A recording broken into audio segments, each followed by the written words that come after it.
Olá, hoje nós vamos falar brevemente sobre coeficientes de correlação. Quando que nós usamos correlação? Quando estamos interessados em estudar a relação entre duas variáveis quantitativas. Por exemplo, qual a relação entre peso e altura? Qual a relação entre idade e capacidade pulmonar, medido pelo VO2 máximo em um teste de esforço? Qual a relação entre as notas do vestibular de primeira fase e as notas de segunda fase? Por exemplo, múltiplas mini-entrevistas. Bom, nesses três exemplos é mais ou menos óbvio, né? O que a gente espera? A gente espera que quanto maior o peso de uma pessoa, maior a altura. Quanto maior a idade de um indivíduo, menor a capacidade pulmonar, menor o VO2 máximo. As notas de segunda fase não necessariamente dependem da primeira fase, podem não ter absolutamente nada a ver. A primeira coisa que a gente faz para entender a relação entre duas variáveis quantitativas é fazer um diagrama de dispersão, que é aquele gráfico de pontos, x, y.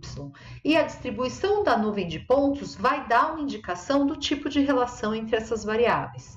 Então, por exemplo, aqui temos peso e altura. O que nós vemos é que quanto maior a altura, maior o peso. Isso aqui poderia estar ao contrário, né? Quanto maior o peso, maior a altura. Claro que numa população de adultos, de mais ou menos uma faixa etária mais ou menos restrita, essa relação até pode parecer linear, mas a gente sabe que em geral ela não é, né? Você vai encontrar, por exemplo, pessoas com um peso bastante elevado, até mais de 150 quilos, mas você não encontra pessoas com 3 metros de altura, né? Mas nesse amostra aqui, essa relação foi mais ou menos linear, no sentido de quando uma aumenta, a outra aumenta também.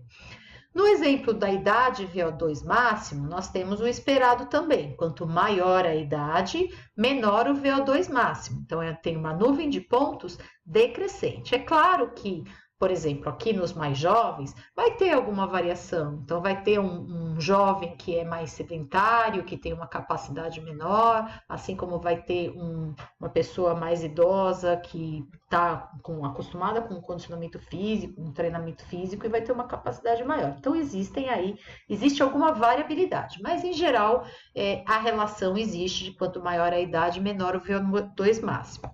Aqui também um exemplo de dados reais também, com pontuação na primeira fase e na segunda fase, e que pelo diagrama de dispersão nós não enxergamos nenhuma nuvem crescendo nem decrescendo. Parece que qualquer que seja a pontuação na primeira fase, em média, a pontuação na segunda vai ser mais ou menos a mesma. Então, como que a gente faz, além de graficamente, a gente pode medir isso, quantificar, atribuir um número para medir o grau de associação linear entre duas variáveis numéricas. A gente tem o coeficiente de correlação linear de Pearson, a fórmula deles, não vou colocar aqui isso, tem em qualquer livro de estatística básica, mas vamos entender o que ele é. Como questão de notação, o parâmetro correlação na população a gente representa pela letra grega ρ e na amostra é a letra R. Esse coeficiente de correlação, ele varia entre -1 e +1, passando pelo zero. Quanto mais próximo do zero, menos correlacionadas estão as variáveis, sendo que o valor zero exatamente indica a correlação nula, sem correlação, as variáveis não se correlacionam. Quanto mais o valor vai se afastando do zero, seja para cima ou para baixo, maior a força da correlação, maior o grau de correlação entre as variáveis. Uma correlação igual a 1 significa uma correlação perfeita. Positiva, quer dizer, quando uma aumenta, a outra aumenta também. E quando é negativa, quer dizer, quando uma aumenta, a outra diminui. E uma correlação igual a -1, também é uma correlação perfeita, quer dizer, a gente sabendo o valor de um, a gente consegue saber o valor da outra. Voltando aqui aos nossos exemplos, nós temos que no exemplo de peso e altura, existe sim uma correlação positiva entre essas variáveis e vejam que é 0,75, então é um valor que está bem mais próximo do 1 do que do 0, tá? Então é uma correlação positiva.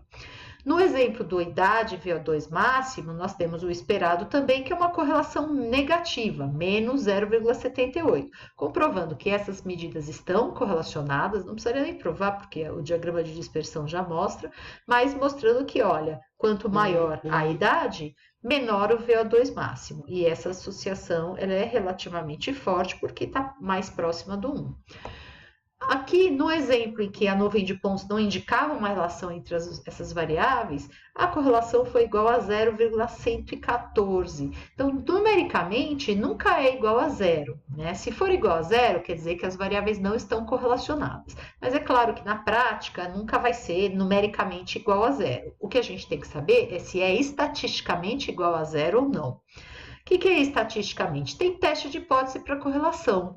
Lembrando que o teste de hipótese, a gente sempre tem que saber a hipótese que a gente está avaliando. No caso aí, a hipótese nula é que a correlação é nula. A hipótese nula é que as variáveis não se correlacionam. A correlação é zero.